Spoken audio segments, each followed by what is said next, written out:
suis arrivée sur l'île de Saint-Honorat, qui est la plus petite des deux îles, puisqu'elle a une longueur de 1460 mètres et une largeur de 400 mètres. Elle a une vocation monastique depuis l'an 410. Son histoire est liée à celle d'un religieux qui lui donne son nom d'ailleurs, Saint-Honorat, et qui lui va terminer comme évêque de la ville d'Arles. Avant cela, c'était une île inhabitée, infestée de serpents. Allez, on découvre l'île.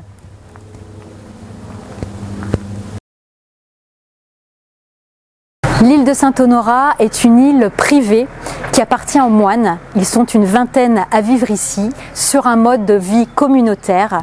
Leurs journées sont rythmées par la prière, le travail, les études et l'accueil. Le premier monastère a été construit entre l'an 400 et 410 et l'édifice actuel a été construit entre le 11e et le 14e siècle. C'est également un lieu de retraite ouvert à tous.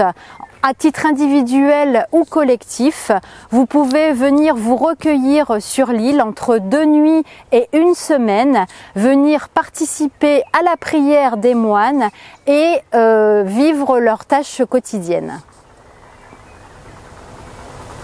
L'île Saint-Honorat, c'est aussi 8 hectares de vignes.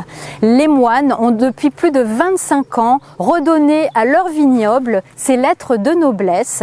On trouve les vignes au milieu de l'île avec une partie, la moitié dédiée au vin rouge, l'autre partie dédiée au vin blanc.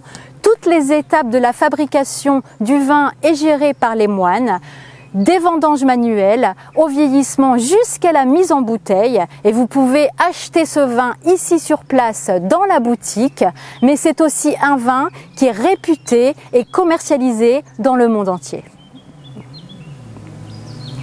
Je me trouve maintenant juste à côté de l'ancienne tour du monastère qui domine la mer et qui servait de refuge aux moines en cas d'attaque. Comme vous le voyez aujourd'hui, elle est en rénovation et elle sera réouverte au public et visitable entre avril et mai 2023. L'île de Saint-Honorat regorge de criques comme celle-ci. Ici, nous sommes dans la crique Saint-Pierre qui se trouve juste de sa chapelle et qui est connue uniquement par les habitués puisque l'accès est dissimulé dans la végétation. C'est aussi l'une des plus belles criques de l'île avec cette forme ronde formée par ces rochers. La visite se termine. Si vous séjournez à Cannes, je vous souhaite vivement cette petite escapade pour passer une journée hors du temps. Sachez que sur l'île, vous avez la possibilité de vous restaurer dans son restaurant unique La Tonnelle. J'espère que la visite vous a plu. Je vous souhaite une bonne journée et je vais vite prendre le bateau. À bientôt!